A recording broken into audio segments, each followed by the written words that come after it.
దేవునికి స్తోత్రం. సంఖ్యాకాండము 23వ అధ్యాయం.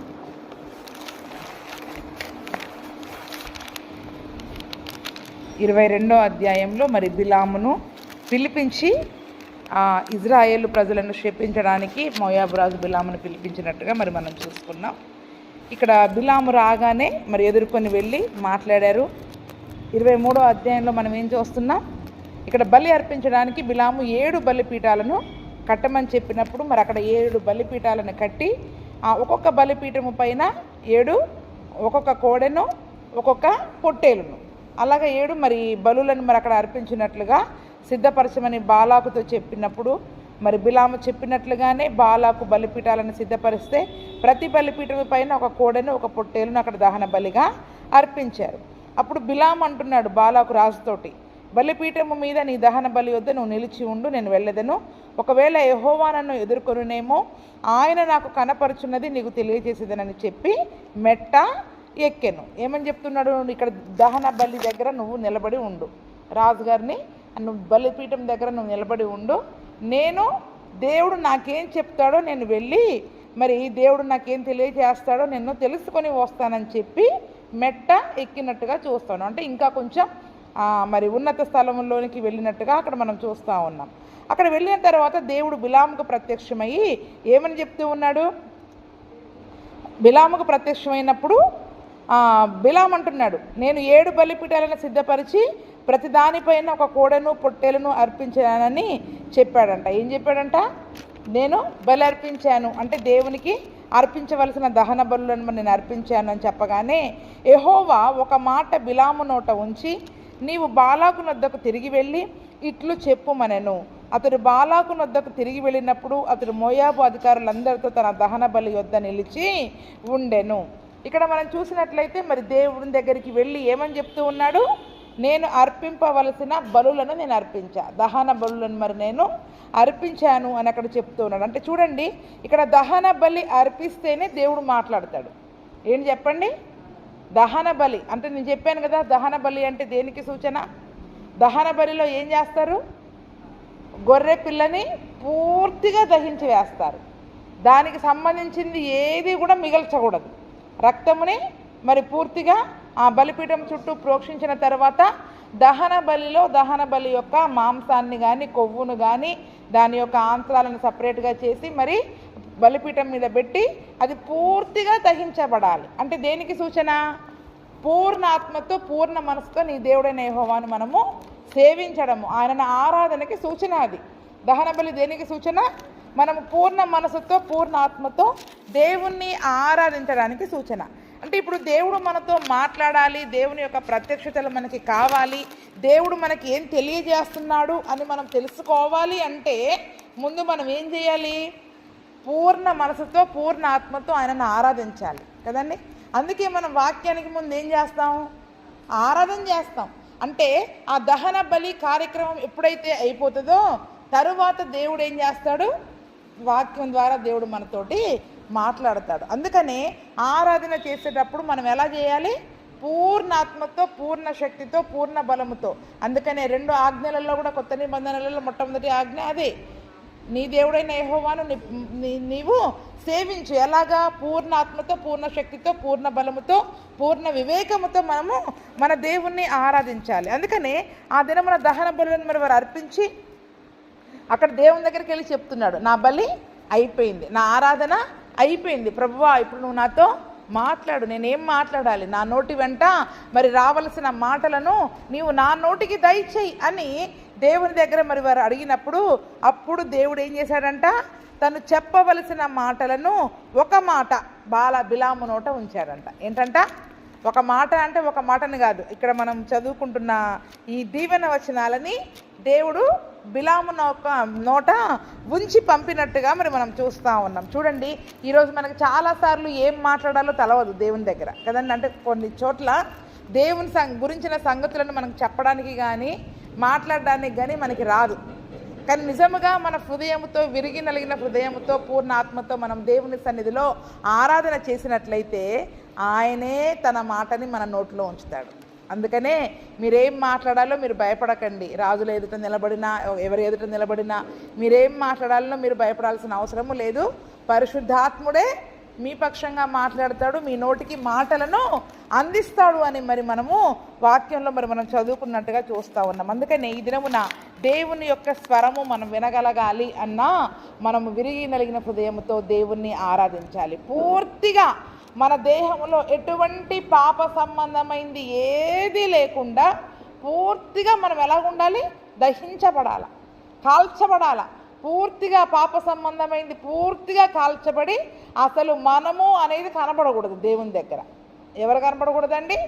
మనము, మన శరీర సంబంధమైంది ఏది దేవుని దగ్గర అతిశయము అనేది కనపడకుండా మనల్ని మనం పూర్తిగా కాల్చివేసుకొని విరగ్గొట్టుకుని నలగొట్టినప్పుడు దేవుడు తన యొక్క మాటను మనకు దయచేస్తాడు. దేవుడు తన యొక్క మాటను మరి మనకు దయచేస్తాడు. అందుకని ఇక్కడ చూడండి, చాలామంది మరి బలులను అక్కడ అర్పిస్తూ ఉన్నారు, కానీ దేవుని మాటకు వ్యతిరేకంగా చేసేవారుగా ఉంటారు. చాలామంది ప్రార్థన చేస్తారు, ఆరాధనకు బాగా గొప్పగా చేస్తారు, కానీ దేవుని నోట నుంచి వచ్చిన మాట ప్రకారం జీవించరు. ఎలా జీవించరు? మరి ఏ మాటనైతే దేవుడు ఇస్తాడో ఆ మాటకి లోబడరు. అక్కడ సమూయేలు కూడా ఏం చేశాడు? దహన బలి ఇచ్చాడు. సౌలు రాజు గారు ఏం చేశారు? సమూయేలు ప్రవక్త రాకముందే దహన బలిని, పొట్టేలుని దహన బలిగా అర్పించేసేసాడు. కానీ ఆగమన్నట్టుగా దేవుడు ఆగలేదు. సమూయేలు నేను వచ్చే వరకు వేచి ఉండు అని చెబితే వేచి ఉండకుండా తానే దహన బలిని అర్పించేశాడు. అందుకే అక్కడ ఏమంటాడు సమూయేలు వచ్చి, నువ్వు పొట్టేళ్లను దహన బలులను అర్పించుట కంటే ఆయన మాట వినుట శ్రేష్టము కాదా? అంటే ఈరోజు మనం కొన్నిసార్లు ఎంత పరిపూర్ణ హృదయంతో ఇక్కడ ఆరాధన చేసినా దేవుని శక్తిని పొందుకుంటాం, దేవుని యొక్క ఆత్మను పొందుకుంటాం దేవుని సన్నిధిలో. కానీ బయటికి వెళ్ళిన తర్వాత దేవుడు మనకు తెలియజేసిన ఆ మాటను బట్టి మనం జీవిస్తున్నామా లేదా అది దేవుడు లెక్క చూస్తాడు. ఏం చూస్తాడు చెప్పండి? మరి ఏ మాటనైతే దేవుడు మనకు తెలియజేశాడో ఆ మాటకి మనము లోబడి జీవిస్తున్నామా లేదా.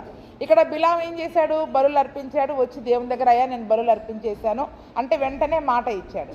వెళ్ళి ఇప్పుడు బిలాం ఏం చేయాలి? దేవుడు చెప్పిందే అక్కడ చేయాలి. ఏం చేయాలి చెప్పండి? దేవుడు చెప్పమన్నదే చెప్పాలి. ఏదైతే చెప్పాడో దాని ప్రకారమే మరి వారు కూడా మనము జీవించే వారముగా మనం ఉండాలి. అందుకనే మరి దహన బలులు అర్పించుట కంటే దేవుని మాట వినుట శ్రేష్టం. అబ్బా చక్కగా పాటలు పాడతారు, చక్కగా ఆరాధన చేస్తారు అని దాన్ని బట్టి చాలామంది అతిశయిస్తారు. కానీ వాక్యానుసారమైన జీవితం ఉందా? వాక్యానుసారమైన జీవితం ఉందా? పాటలు బాగున్నాయి, ఆరాధన బాగుంది. కొద్దిమంది చోట్ల కొన్ని మందిరాలలోకి వెళితే చాలామంది యవనస్తులే ఆరాధన చేస్తూ ఉంటారు. ఇక్కడ ఆరాధన చేస్తుంటాం, పాటలు పాడతాం, దేవుని సన్నిధి దిగి వస్తుంది, వచ్చిన వాళ్ళందరూ కూడా దేవుని ఆత్మను పొందుకుంటారు. కానీ బయటికి వెళ్ళిన తర్వాత మరి దేవుడు ఆ రోజు దాని తర్వాత దేవుడు ఏదైతే వాక్యాన్ని సెలవిచ్చాడో ఆ వాక్యాన్ని బట్టి మరి మనం జీవించగలుగుతున్నామా లేదా, అది చాలా ముఖ్యమైనదిగా మరి ఇక్కడ మనము అర్థం చేసుకోవాలి. అక్కడ చూసినట్లయితే అక్కడ తర్వాత ఏం చేశాడు? మరి బిలాము నోట దేవుడు ఒక మాటను పెట్టినప్పుడు ఆ రాజు దగ్గరికి తిరిగి వచ్చేస్తాడు. అప్పుడు రాజుగారు అధికారులందరితో కూడా ఆ యొక్క బలిపీఠం దగ్గర నిలబడి ఉంటాడు. అప్పుడు బిలాం ఏం చేశాడు? వెంటనే ఆ కొండ ఎక్కేసి ఎక్కడి నుండి అయితే మరి ఇజ్రాయేలు ప్రజలను శపించమని చెప్పాడో అక్కడికి వెళ్ళి చక్కగా ఉపమాన రీతిగా ఇలా చెప్తూ ఉన్నాడంట. ఏంటంటది? ఉపమాన రీతిగా చెప్తూ ఉన్నాడు. అరాము నుండి బాలాకు తూర్పు పర్వతముల నుండి మోయాబురాజులను రప్పించి, రమ్ము నా నిమిత్తము యాకోబును శపించుము, రమ్ము ఇజ్రాయేలును భయపెట్టవలను అనెను. ఏమని శపించగలను? దేవుడు శపింపలేదే. ఏమని భయపెట్టగలను? దేవుడు భయపెట్టలేదే. మెట్టల శిఖరము నుండి అతని చూచుచున్నాను, కొండల నుండి అతని కనుగొనుచున్నాను. ఇదిగో ఆ జనము ఒంటిగా నివసించును, జనములలో లెక్కింపబడరు. యాకోబు రేణువులను ఎవరు లెక్కించెదరు? ఇజ్రాయేలు 4వ పాలను ఎవరు లెక్క పెట్టగలరు? నీతిమంతుల మరణము వంటి మరణము నాకు లభించునుగాక, నా అంత్యదశ వారి అంతము వంటి దగును గాక అనేను. ఏమని చెప్తున్నాడండి? ఇక్కడికి వచ్చి ఇజ్రాయేలులను బలహీనులుగా శపించాలి. కానీ ఏమని చెప్తూ ఉన్నాడు? ఇదిగో ఈ రాజుగారు శపించమని నన్ను పిలిపించారు, కానీ ఇజ్రాయేలును భయపెట్టమని చెప్తున్నాడు, శపించమని చెప్తూ ఉన్నాడు. కానీ నేనేమని శపించాలి? దేవుడు మరి ఆ శాపవచనం నా నోట్లో పెట్టలేదే. దేవుడు ఏం పెట్టాడు? దీవెన వచనమే పెట్టాడు. దేవుడు దీవెన వచనమే పెట్టాడు. కాబట్టి శపించమని ఈ రాజు చెప్తున్నాడు, కానీ దేవుడు నా నోట శాపవచనము పెట్టలేదు. దేవుడు శపించలేదు కదా. ఏమని భయపెట్టగలను? దేవుడు భయపెట్టలేదు కదా. అంటే దేవుడు నాకు భయపెట్టమని చెప్తే నేను భయపెడతా, దేవుడు నన్ను శపించమని చెప్తే నేను శపిస్తా. దేవుడు నాకు ఆ మాట చెప్పలేదు. కాబట్టి మెట్టెల శిఖరము నుండి అతని చూచుచున్నాను, అంటే ఆ కొండ ఎత్తైన స్థలము నుండి మరి ఆ యొక్క అరణ్యములో ఆ మైదానములో ఉన్న వారందరినీ కూడా మరి చూస్తున్నాను. కొండల నుండి అతని కనుగొనుచున్నాను. ఆ జనము ఒంటిగా నివసించును, జనములలో లెక్కింపబడరు. ఎవరంట? ఇజ్రాయేలు ప్రజల గురించి ఏమని చెప్తా ఉన్నాడు? వీరు ఒంటరి అయిన జనాంగం అంట. ఎటువంటి జనాంగం అంట? ఒంటిగా నివసించే జనాంగము. ఒంటిగా నివసించే జనాంగము. ఈ జనాలలో లెక్కకి రారు వాళ్ళు. ఏ లెక్కకి రారు? ప్రపంచంలో చాలామంది చుట్టుపక్కల దేశాల వాళ్ళు ఉన్నారు, ఆ ఊర్లో అందరు జనాలు ఉన్నారు, కానీ ఆ జనములలో లెక్కింపబడరు వీళ్ళు ఒంటిగా నివసిస్తారు. ఎలా నివసిస్తామంట? మనము ఒంటిగా నివసిస్తాము, జనములలో లెక్కింపబడరు. అందరి జనాలతో మనము లెక్కలోకి రాము. అంటే ఒక ప్రత్యేకమైన జనాంగముగా ఉండే జనాంగం వీళ్ళు. ఎలా ఉండాలి? ఇప్పుడు ఒక ప్రత్యేకమైన జనాంగంగా ఉంటారు. ఆ ఊర్లో ఉన్న అందరితో పాటు దేవుడు మనల్ని లెక్కించాడంట. ఎందుకంటే మనల్ని మరి ఎంతో కోటాను కోట్ల ప్రజలలో నుండి దేవుడు మనల్ని ప్రత్యేకించుకున్నాడు. కాబట్టి మనం ఎలా నివసించాలి? ఇప్పుడు ఒంటరిగా నివసించినా పర్వాలేదు, కానీ ప్రత్యేకంగా ఉండాలి. మరి ఒంటరిగా ఉండకపోతే, అంటే మనం ప్రత్యేకంగా ఉంటే మరి అందరూ ఊర్లో వాళ్ళు మనతో మాట్లాడరు కదా? మాట్లాడతారా? వీళ్ళ పద్ధతులు వేరు, వీళ్ళ మాటలు వేరు. వాళ్ళకి అనుకూలంగా మనం మాట్లాడలేదనుకోండి, ఉంటారా? ఇప్పుడు ఊర్లో అందరిది ఒక పద్ధతి, మనందరిది ఒక పద్ధతి అయిందనుకోండి, మనతో మన మొహం చూస్తారా? మనతో మాట్లాడతారా? మాట్లాడరు. ఆ యొక్క ఒంటరితనంలోకి మనం రావాల్సి ఉంటుంది. కొన్నిసార్లు ఒంటరిగానే నివసించవలసి ఉంటుంది. మరి ఇప్పుడు ఇక్కడ ఇజ్రాయేలీల గురించి ఏం చెప్తున్నారు దేవుడు? వాళ్ళు ఒంటిగా నివసించే జనం, వాళ్ళు ఒంటరిగా ఉంటారు, వీళ్ళ పద్ధతుల ప్రకారం చేయనప్పుడు వాళ్ళ జోలికి వెళ్ళరు. ఎందుకు? వెళితే ఏమంటారు? మీరెందుకు అలా చేస్తున్నారు, మేమెందుకు ఇలా ఉంటున్నాం, మీరెందుకు ఇలా చేయట్లేదు, లోకంలో అందరు ఇదే పద్ధతి చేస్తున్నారు కదా, మీరెందుకు చేయటం లేదని అడుగుతారు. కాబట్టి వీళ్ళేం చేస్తారు? అసలు ఎవరి జోలికి పోకుండా దేవుడు మాకు ఇదే చెప్పాడు, మేము ఇలాగే ఉంటాం, ఒంటరిగా అయినా ఉంటాం కానీ మేము దేవుడు చెప్పిందే చేస్తామని ఒంటరిగా నివసించే జనము, ఒంటిగా నివసించే జనం అంట. అందుకని జనాల్లో లెక్క ఉండరు. మనం ఏం చేయాలి? ఆ జనాలతో కలవకూడదు, వారితో లెక్క పెట్టుకోకూడదు మనల్ని. ఎందుకంటే వాళ్ళ పద్ధతులు వేరు, మన పద్ధతులు వేరు. దేవుడు మనల్ని ప్రత్యేకించుకున్న జనాంగము. అంటే ఆ యొక్క బిలాము యొక్క నోటి వెంట నుండి దేవుడే చెప్తూ ఉన్నాడు. ఏమని? వీళ్ళు ప్రత్యేకమైన జనాంగము, వీళ్ళు బలవంతులు, ప్రత్యేకమైన జనాంగము. ఇప్పుడు వారితో కలిసిపోయామనుకోండి, మనం ఏమైపోతాం? బలహీనులమైపోతాం కదండి. అక్కడ మోయాబు రాజు వారిని చూసి భయపడడానికి కారణము, వారు ఒంటిగా ప్రత్యేకంగా అరణ్యములో ఒక మార్గము గుండా వాళ్ళు మాత్రమే వస్తున్నారు. వాళ్ళతో కలిసి ఏ ఇతర దేశాల వాళ్ళు గలవట్లే, మేము మీతో కూడా వస్తామని. అంటే వాళ్ళ ప్రయాణము వేరు, వాళ్ళ పద్ధతులు వేరు, వాళ్ళ దేవుడు వేరు, వాళ్ళ యొక్క ఆచారాలు వేరు, వాళ్ళ అలవాట్లే వేరు అసలు. కాబట్టి వీళ్ళు ఒంటిగా వస్తూ ఉన్నారు. మోయాబు రాజు నిన్ను శపించమని నువ్వు చెప్పావు, కానీ అందరిలాగా వీళ్ళని శపించడానికి దేవుడు ఒప్పుకోవట్లేదు. దేవుడు వాళ్ళని ప్రత్యేకించుకున్నాడు. ఎందుకంటే ఇంతగా మరి ఆ లోకము నుండి వేరే మనం బ్రతుకుతూ ఉన్నప్పుడు దేవుడు మనల్ని విడిచిపెడతాడా? ఒకవేళ ఎవరైనా శపించడానికి వచ్చినా దేవుడు ఏం చేస్తాడు చెప్పండి? మనం నిజముగా అటువంటి పరిస్థితుల్లో జీవించినట్లయితే, దేవుని కొరకు ఒంటిగా ప్రత్యేకమైన జీవితాన్ని మనం జీవించడానికి ఏర్పరచుకున్నట్లయితే, ఏ శాపం వచ్చినము, ఎవరు మనల్ని శపించడానికి వచ్చినా దేవుడు వారి నోట్లో ఏముంచుతాడు? ఆ శాపాన్ని తీసి దాన్ని మనకి ఆశీర్వాదంగా మారుస్తాడు. శపించనివ్వండి, కానీ ఆ శాపాన్ని మన నిమిత్తం ఏం చేస్తాడంటే దేవుడు ఆశీర్వాదముగా మరి మనకు దానిని దయచేస్తాడు. అమ్మో వాళ్ళు అన్ని తిడుతున్నారు, ఇన్ని తిడుతున్నారు, బొట్టు పెట్టుకోలేదని తిడుతున్నారు, అది చేయలేదని తిడుతున్నారు, ఇది చేయలేదు, తిట్టనివ్వండి, అననివ్వండి. అవన్నీ మనకి ఎలా మారుస్తాడంట దేవుడు? దీవెనలుగా మారుస్తాడు, ఆశీర్వాదాలుగా మారుస్తాడు. లోకం తిడుతుందని మరి నువ్వు వాళ్ళ ప్రకారం చేసావనుకో, అప్పుడు ఈ బిలాము ప్రవచనం ఏమైపోద్ది? ఇవి జనము ఒంటిగా నివసించే జనము, ప్రత్యేకంగా నివసించే జనము. వీళ్ళు జనాలతో కలిసే జనము కాదు, జనాలతో లెక్కించబడే జనము కాదు. ఎప్పుడైతే మరి నీవు నిజంగా ఆ రకంగా ప్రత్యేకముగా అరణ్యంలో వాళ్ళు ఎన్ని శ్రమలు పడుతున్నారు, బాధపడుతున్నారు, కష్టపడుతున్నారు, అయినా కూడా దేవుడు ఏం చేస్తున్నాడండి? వారిని మరి వారు ఆ కష్టమైనా సనుక్కుంటానో గొనుక్కుంటానో ఆ దారిలోనే వెళుతున్నారు. చివరికి అటు ఇటు వెళ్లకుండా వాళ్ళు ఉన్నారు. కాబట్టి ఎవరిని శపించడానికి దేవుడు ఒప్పుకోలేదండి. ఎవరు కూడా తన జనాంగాన్ని, తను ఏర్పరచుకున్న ఆ ప్రజలను శపించడానికి మరి దేవుడు అక్కడ ఒప్పుకోలేదు. అందుకని చూడండి, అసలు యాకోబు రేణువులను ఎవరు లెక్కించెదరు? ఇజ్రాయేలు 4వ పాలును ఎవరు లెక్క పెట్టగలరు? ఎవరంట? యాకోబు రేణువులు ఎలాగున్నారు? వాళ్ళు విస్తారమైన జనాంగంగా ఉన్నారంట. మోయాబురాజు ఎలా చూసి భయపడ్డాడు? వారు జనులు విస్తారముగానున్నందున భయపడ్డాడు. ఎందుకంటే ఏమని చెప్తున్నాడు? వాళ్ళు భూతలాన్ని కప్పేశారంట. అది ఎంత పెద్ద మైదానమో ఆ మైదానం నిండా ఉన్నారండి ఇజ్రాయేల్ ప్రజలు. అసలు మైదానం అంతా కప్పేశారండి వీళ్ళు. గడ్డి ఏమంటారు, భూమిని గడ్డి కప్పేసినట్టుగా ఈ మైదానమును మొత్తం ఈ ప్రజలు కప్పేశారు అని వాళ్ళని చూసి, బాబు ఇంతమంది, అందులో యుద్ధ వీరులు కొద్ది 6 లక్షల మందే, కానీ ఈయన ఎంతమందిని చూశాడు? అందరినీ చూశాడు.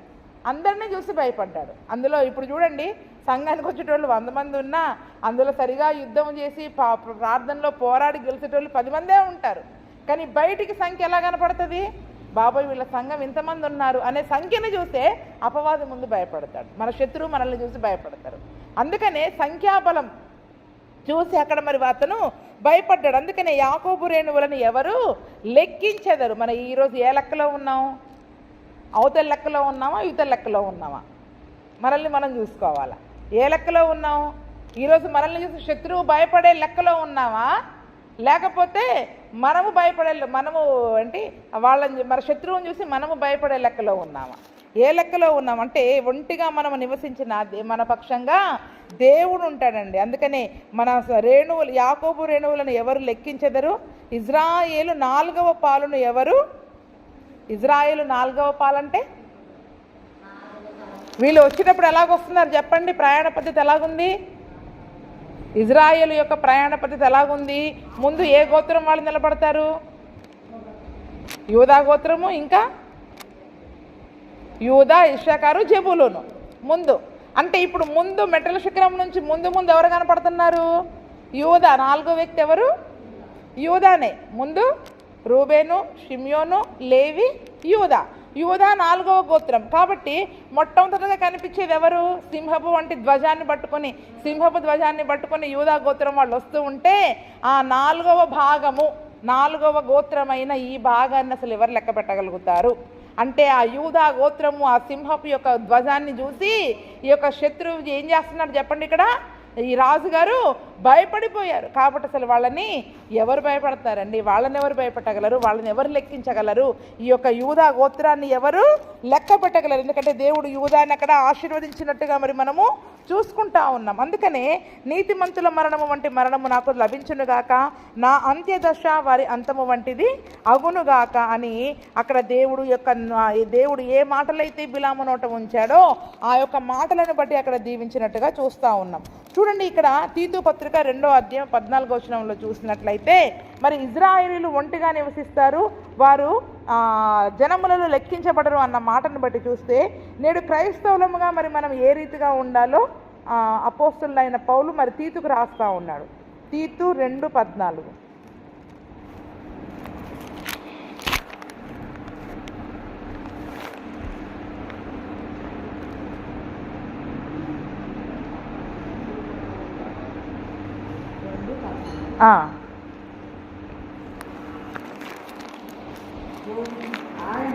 ఆయన సమస్తమైన దుర్నీతి నుండి మనల్ని విమోచించి సత్క్రియల యందు ఆసక్తి గల ప్రజలను తన కోసము పవిత్రపరుచుకొని తన సొత్తుగా చేసుకొనుటకు తన్ను తానే మన కొరకు అర్పించుకొనెను. ఇక్కడ చూడండి, మరి మనందరము కూడా మరి ఈ లోకములోనే ఒక జనాంగంగా ఉన్నప్పుడు దేవుడు మనల్ని ప్రత్యేకించుకున్నాడు. ఎలాగా? దుర్నీతి నుండి మనల్ని విమోచించాడు. ఎక్కడి నుంచి విమోచించాడు?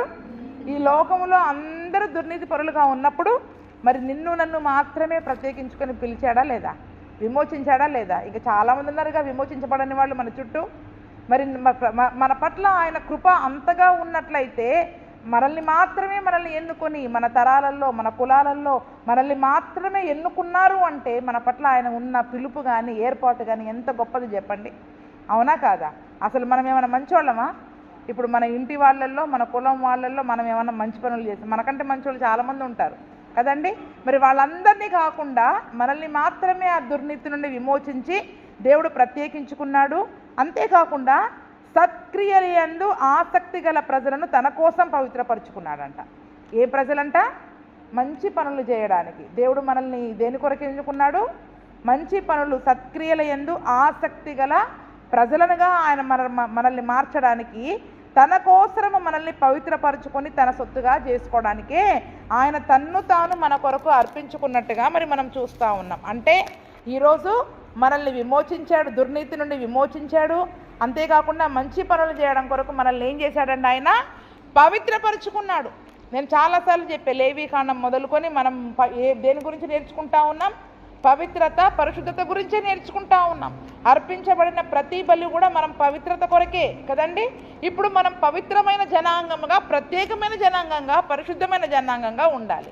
ఇప్పుడు వాళ్ళతో పాటు కలిసిపోయి వాళ్ళలాగా చేసామనుకోండి, మనం ఏం చేస్తాం? మన పవిత్రతను పాడు చేసుకుంటాం. ఏం చేసుకుంటాం? మొట్టమొదటగా మన పవిత్రత పోతుంది, ప్రత్యేకత పోతుంది, పరిశుద్ధత పోతుంది. ఏం పోతుంది? పవిత్రత పోతుంది, ప్రత్యేకమైన జీవితము ఉండదు, పరిశుద్ధత ఉండదు. ఇప్పుడు దేని కొరకు దేవుడు శిలువ మరణం పొందాడు?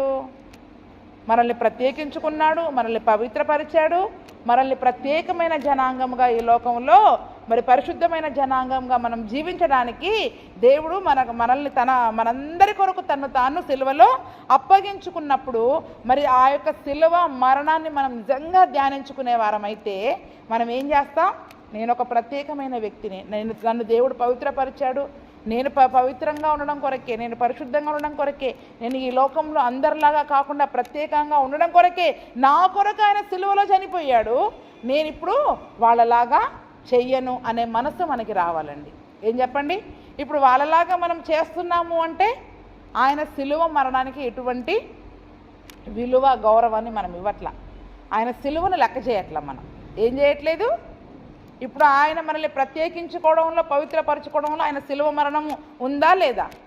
ఇప్పుడు ఆయన సిలువ మరణానికి బట్టి నిజంగా మనం కన్నీరు గార్చే వారిమే అయితే, నా కొరకు యేసు ప్రభు సిలువలో చనిపోయాడు అని నీవు నిజంగా మనం నమ్మి ఆయన పట్ల మరి ఆయన కృతజ్ఞత కలిగి జీవించే వారమైతే అసలు మనం లోకం జోలికి వెళ్ళం. మనం ప్రత్యేకం, మన స్పెషల్. దేవుడు నన్ను ప్రత్యేకించుకున్నాడు, నేను ఎందుకు వాళ్ళలాగా చేయాలి? నా కొరకు ఆయన సిలువ మరణం పొంది తన రక్తము ద్వారా కడిగి నన్ను పవిత్రపరుచుకున్నాడు. నేను మళ్ళీ అలా చేయడం ద్వారా నా పవిత్రతను పాడు చేసుకుంటా, నా ప్రత్యేకత పోద్ది. వాళ్ళు నేను సేమ్. ఏంటి చెప్పండి? అందరము ఒకటే. ఇప్పుడు ఎవరైనా అన్యజనులు మనల్ని చూసి మనం ప్రత్యేకం అని చెప్పగలుగుతారా? వాళ్ళలాగే మనం చేయడం ద్వారా కొత్తగా ఏముంది? వాళ్ళు వెళ్ళి గుడికి వెళ్ళి ప్రార్థన చేస్తారు, మేము మా గుడికి వెళ్ళి అక్కడ మొక్కుకుంటాం. అంతే తేడా తప్ప పద్ధతులలో, అలవాట్లలో, మనం జీవించే జీవిత విధానంలో ఏమైనా ప్రత్యేకత ఉందా? ప్రత్యేకంగా మనం ఎప్పుడైతే జీవిస్తామో అప్పుడు మాత్రమే దేవుని యొక్క ప్రేమను, ఆ సిలువ ప్రేమను మనం ప్రజలకి చూపించగలం. దేవుని యొక్క రక్షణ సువార్తను మరి మనము వారికి చెప్పగలము. కాబట్టి చూడండి, ఆ దినమున ఇజ్రాయేలు ప్రజలు ప్రత్యేకంగా ఉన్నారు. వారిని శపించడానికి మరి ఒక మోయాబురాజు ప్రయత్నము చేసినా కూడా దేవుని యొక్క ప్రవచన వాక్కు మరి బిలాము నోటికి వచ్చి వారు ప్రత్యేకమైన జనాంగము, వారు దేవుని యొక్క ప్రజలు, వారిని ఎవరు కూడా లెక్కించలేరు, కాబట్టి వారిని మరి మేము శపించలేము అని చెప్పినప్పుడు బాలాక్ అంటాడు, అదేంటయ్యా వీరిని శపించమని పిలిస్తే నువ్వు వారిని పూర్తిగా దీవించావు, వాళ్ళ గొప్పతనం చెప్తున్నావు, వాళ్ళు అంతమంది వీళ్ళు ఇంతమంది, వాళ్ళని భయపెట్టలేము, వాళ్ళని శపించలేము అని ఎంతసేపు వాళ్ళు ప్రత్యేకమైన జనాంగము, వాళ్ళు గొప్ప జనాంగము అని చెప్పి వాళ్ళని దీవించడం మొదలు పెడుతున్నాం ఏంటి అని అంటే, అప్పుడు బిలాము ప్రవక్త ఏమంటాడు?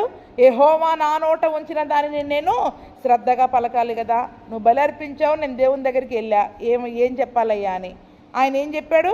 నేను అదే పలకాలి కదా, నా సొంత ఇష్టం నేనేమి పలకడానికి లేదు, ఆయన చెప్పింది నేను శ్రద్ధగా పలకవద్దా అని ఉత్తరం ఇచ్చినప్పుడు అప్పుడు బాలాక్ ఏమంటున్నాడు?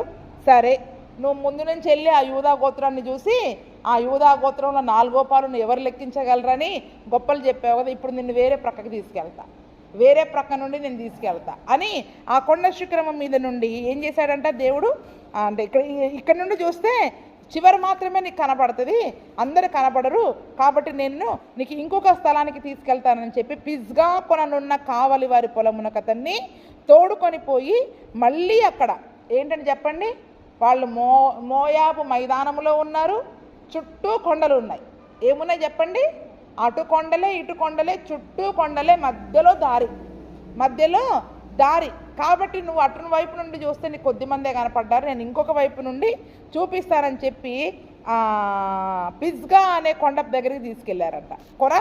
పిజ్గా కొన ఉన్న కావరి వారి పొలము అనే ఆ పొలం దగ్గరికి తీసుకొని వెళ్ళిపోయి ఏం చేశాడంట, అక్కడ కూడా మళ్ళీ 7 బలిపీఠాలు. అంటే రెండవసారి మళ్ళీ దీవించడానికి వెళ్ళేటప్పుడు కూడా ఏం చేయాలి, మళ్ళీ బలిపీఠాలు. అంటే ఎప్పుడు దేవుని వాక్యం అంటే ఎప్పటికప్పుడు ఇంతకుముందే కట్టాం కదా, దేవుడు ఆల్రెడీ మాట్లాడాడు కదా అని కాదండి. అంటే ఎప్పటికప్పుడు ప్రతిరోజు, ప్రతి నిమిషము, ప్రతి గంట మనం ఆరాధిస్తూనే ఉండాలి. దేవుని యొక్క స్వరాన్ని మనం వినగలుగుతానే ఉండాలి కదండి. ఆరాధన అనేది మన జీవితంలో ఒక భాగం అయిపోవాలి. మనం ఎంతగా దేవుని ఆరాధన చేస్తూ ఉంటామో దేవుని యొక్క మాటలను కూడా మరి మనం వినగలిగే వారముగా ఉంటాం. అక్కడ కూడా మళ్ళీ బలిపీఠాలు కట్టి అక్కడ బలి అర్పించినట్టుగా మరి మనం చూస్తూ ఉన్నాం. అప్పుడు మళ్ళీ బిలాము ప్రవక్త అంటాడు, నువ్వు ఈ బలిపీఠం దగ్గర నిలిచి ఉండు, నేను వెళ్ళి దేవుని ఎదుర్కొంటానని బాలాకుతో చెప్పినప్పుడు అప్పుడు బిలాము వెళ్ళి మళ్ళీ దేవుడు ఏం చెబుతాడా అని చూసినప్పుడు యెహోవా బిలామునే ఎదుర్కొని ఏం చేశాడంట, మళ్ళీ ఒక మాటను అతని నోట ఉంచి నీవు బాలాకు దగ్గరికి వెళ్ళి ఇలా చెప్పు అని చెప్పినట్టుగా మరి మనం చూస్తూ ఉన్నాం. చూడండి, మరి నిజముగా మనం ప్రతి విషయంలో కూడా ప్రతిసారి అంటే పోయినసారి దేవుడు ఈ మాట చెప్పాడు కదా అలాగే చేస్తాము అని లేదండి. మళ్ళీ మళ్ళీ మళ్ళీ మళ్ళీ ప్రతిరోజు మన విషయంలో దేవుని చిత్తం ఏంటో కనుక్కోవాలి. ఏంటి చెప్పండి, దేవుని చిత్తాన్ని మాటి మాటిగా మనం కనుక్కునే వారముగా ఉండాలి. అక్కడ మొదటిసారి అర్పించారు, ఇంకొక వైపు నుంచి వెళ్ళి ఆ ప్రజలను చూపించడానికి వెళ్ళినప్పుడు అక్కడ మళ్ళీ బలిపీఠంను అర్పించి దేవుడు ఏమి చెప్తాడో అక్కడ కనిపెట్టి చూస్తూ ఉన్నాడు బిలాము. ఏంటండి, దేవుడు ఏమి చెప్తున్నాడో అక్కడ కనిపెట్టి చూస్తాం. అంటే దేవుని మాట కొరకు మనం కూడా ఎదురు చూడగలగాల. ఏంటి, మనం మన యొక్క ఆరాధన బలి దేవునికి సమర్పించిన తరువాత తప్పకుండా దేవుడు ఏం మాట్లాడతాడో మరి మనం దేవుని దగ్గర నుండి ఎదురు చూసినప్పుడు ఆయన యొక్క స్వరాన్ని మనం వినగలుగుతాం, ఆయన యొక్క మాటని మరి మనము పొందుకొనగలుగుతాం. అటువంటి కృపా ప్రభువైన యేసుక్రీస్తు మరి మనకు దయచేయునుగాక.